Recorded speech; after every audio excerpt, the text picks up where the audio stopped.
Hey les semaines et bienvenue pour cette nouvelle vidéo. Vidéo qui fait directement suite à la dernière vidéo puisqu'il s'agit désormais de l'exposé cartographique qui suit la présentation des caricatures de la dernière fois, toujours sur le sujet du gaz en Europe, sujet d'août et carte que j'ai réalisé fin août, et même si je sors cette vidéo fin septembre, je garde en tête qu'il s'agit là du sujet d'août. Mais avant de commencer à vous présenter la carte, je vais faire un petit aparté sur les types d'énergie et leur utilisation. Il existe, vous le savez, trois façons d'utiliser l'énergie pour les utilisations courantes. Soit pour les transports, les déplacements, soit pour le chauffage des bâtiments, soit pour la production électrique, sachant que l'électricité, bien sûr, est quasiment l'énergie la plus importante pour notre société du XXIe siècle. Je me suis axé pour mes présentations sur la production électrique. Vous pouvez retrouver d'ailleurs une précédente présentation où je vous parlais du nucléaire. Une précédente, du coup, j'avais pas encore commencé à faire les vidéos précédentes cartes où je traitais plutôt des énergies renouvelables dans la production électrique. Aujourd'hui, ça va être le gaz et les différents produits pétroliers. Oui, puisque le gaz est un produit pétrolier. C'est pour ça que vous retrouvez le même symbole au niveau des transports, et il est aussi important parce que bien sûr, l'énergie sous-tendue, ce n'est pas le gaz, c'est le gasoil, mais tous les deux proviennent du pétrole, et je les ai plutôt rapprochés. D'ailleurs, c'est un peu la même chose pour les énergies renouvelables, qu'il en existe énormément de très différentes. Et nous, puisque j'inclus aussi toutes les autres personnes qui en parlent, avons tendance à les ranger malheureusement sous une même appellation. Alors que bon, il n'y a pas grand-chose à voir entre le solaire et l'hydroélectrique. Enfin bon, là, pour la production d'électricité, parmi les produits pétroliers, c'est essentiellement le gaz qui est utilisé. Il y a aussi un peu le gasoil, mais c'est plus anecdotique. Et enfin, je finirai dans une prochaine vidéo par le charbon, qui sert donc à la production électrique aussi. Et je vous présente la carte autour duquel va tourner cet exposé. Bien sûr, au cours de l'exposé, je vais vous détailler petit à petit chaque chose qui constitue cette carte finale. Je vous laisse vous en imprégner un peu. Bien sûr, vous pourrez retrouver cette carte sur mon compte Tipeee et puis plus tard sur mon blog. Alors, après avoir du coup fini ma présentation sur le nucléaire, j'ai conservé les données que j'avais sous la main et j'ai essayé de les réutiliser pour le gaz. Puisque ça, oui, je dis gaz, mais c'est bien sûr pour cette présentation comprenez gaz et autres produits pétroliers. Donc, j'avais les données que j'avais récupérées à Eurostat sous la main pour vous parler du nucléaire, et j'ai essayé de les utiliser aussi pour parler du gaz, ce qui était tout à fait possible puisqu'il y avait une ligne, enfin plusieurs, sur le gaz. Le problème c'est que, enfin, Le problème, non, moi je n'ai pas vu de problème à ce moment, puisque tout avait l'air de bien marcher. Par contre, quand j'ai comparé mes résultats avec ceux donnés par l'IEA, j'ai constaté qu'il y avait automatiquement une différence allant du simple au double. Donc, comme je n'arrivais absolument pas à trouver d'où venait le problème, que de toute façon pour arriver à ce résultat j'y avais déjà passé énormément de temps et que je savais que pour trouver où était mon erreur j'allais encore y passer encore plus de temps, j'ai mis de côté les données que j'avais récupérées à Eurostat. Je n'allais pas rester bloqué là, j'ai essayé de savoir si je ne pouvais pas utiliser d'autres sources de données. Je me suis rappelé que précédemment j'avais utilisé les données de deux groupes de réflexion, un anglais, un allemand, Sandbag anglais, Agora allemand, qui depuis quelques années reprennent les données de Eurostat pour donc la production électrique et qui fournissent du coup ces mêmes données. Problème, ils ne donnent pas de données au-delà de l'Union européenne, ce qui est tout à fait compréhensible puisque ces deux groupes de réflexion proposent des estimations sur les années prochaines et il n'y avait pas hors de l'Union européenne des données qui leur permettent de faire cette prévision. Du coup, ils en sont restés à seulement les pays de l'Union européenne. Alors j'aurais pu me contenter de ça puisque heureusement l'Union européenne couvre beaucoup de pays du continent européen. Je me suis tout de même pas arrêté là-dessus et ayant sous la main aussi les données de l'IEA, j'ai pu compléter en allant chercher des renseignements sur trois pays de plus, la Norvège, la Suisse et la Turquie. Bien sûr, je ne vous explique pas pourquoi si je le fais, je n'ai pas utilisé l'IEA comme base de départ puisque l'IEA ne propose pas des renseignements sur tant de pays européens que ça et d'ailleurs moins que ceux de l'Union européenne.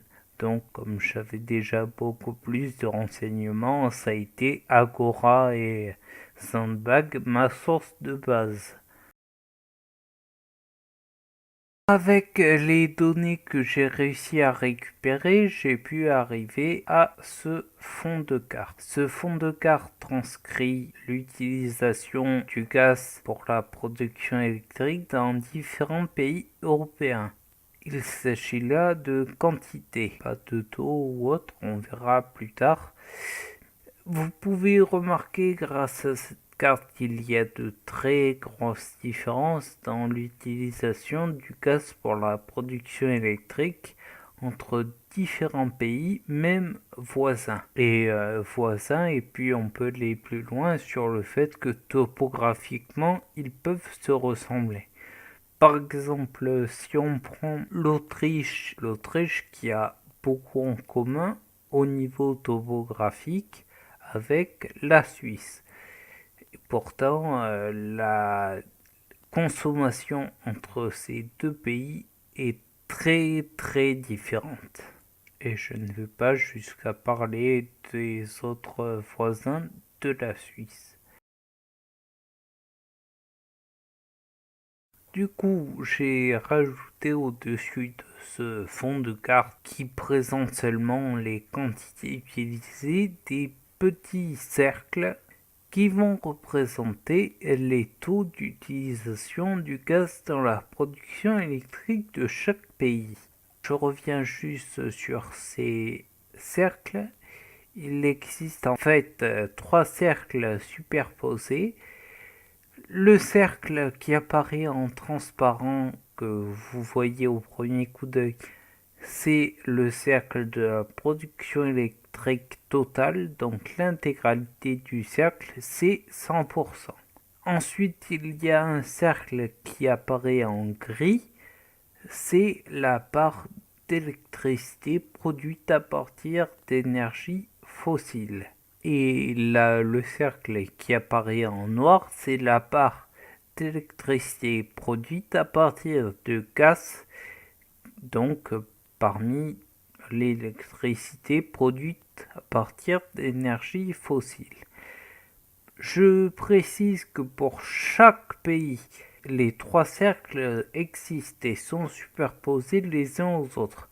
Donc lorsque vous ne voyez pas de cercle gris, de partie grise, en fait c'est que l'intégralité de l'électricité fossile produite dans le pays l'est exclusivement à partir de gaz. La partie transparente qui reste étant la partie d'électricité produite à partir d'énergie renouvelable. Et enfin, pour essayer de compléter la carte, j'ai rajouté la partie la plus importante du réseau gazier en Europe.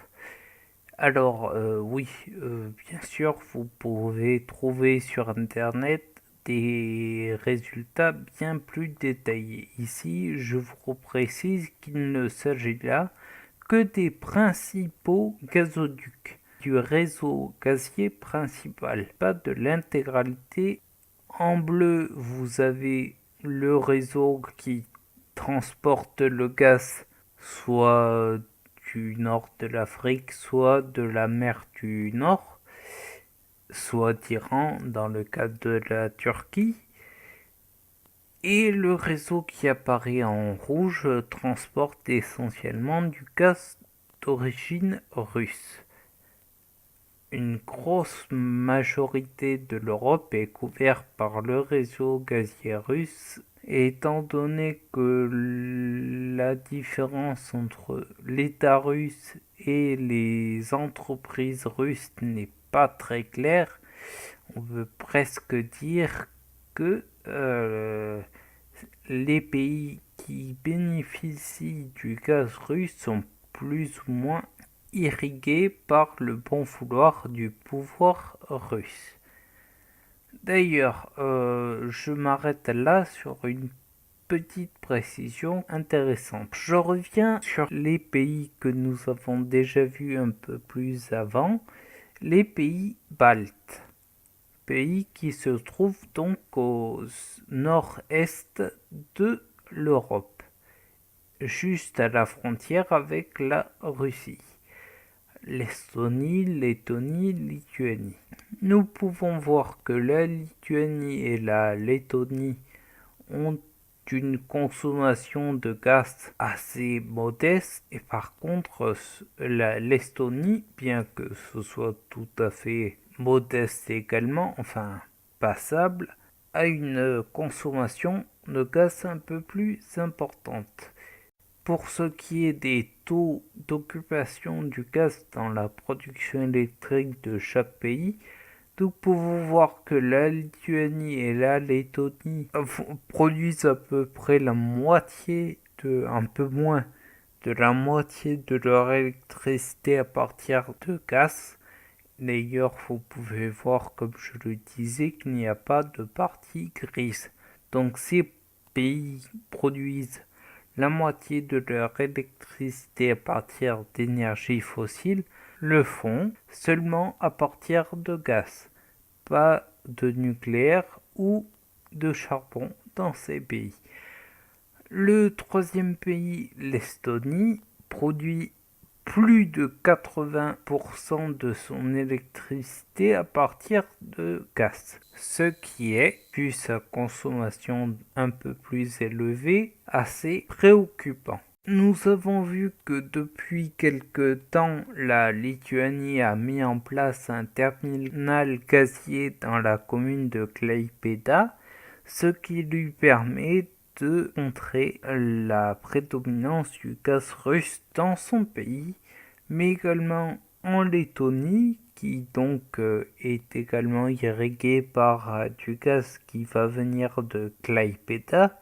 Dans le futur, il va y avoir une partie du gaz qui va aussi descendre vers la Pologne. Par contre, pour l'Estonie, étant donné son éloignement et sa consommation assez importante de gaz, le terminal ne va pas pouvoir couvrir tous ses besoins en énergie gazière et la Russie va continuer à lui apporter du gaz.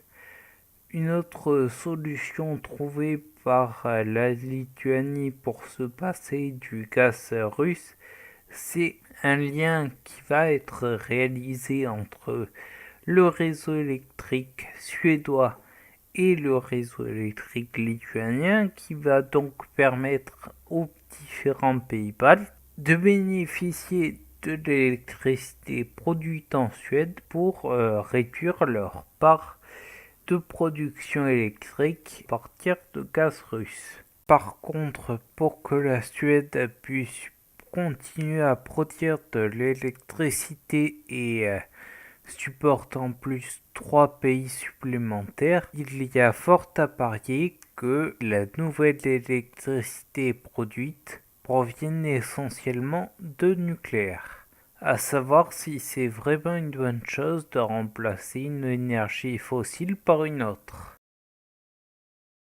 Les autres pays d'Europe cherchent également à se débarrasser d'une partie du gaz russe. Depuis quelques mois, il a été trouvé au sud de Chypre différents champs gaziers qui va permettre à la petite île de couvrir ses besoins en gaz, mais également d'exporter son gaz vers la Grèce et puis vers le réseau européen, ce qui va permettre à différents pays de l'Europe continentale de contrer encore plus la mainmise du gaz russe sur le réseau gazier. Voilà, c'était un peu tout pour cette carte. Du coup, je prépare la prochaine vidéo qui va être au sujet du charbon en Europe, histoire de finir par rapport aux origines de la production électrique en Europe. Voilà, je n'ai pas grand chose à dire de plus. Bien sûr, suivez mes vidéos. Ah oui, chose importante, essayez de rester jusqu'à la fin de cette vidéo. Sur ce, je vous dis c'est snart.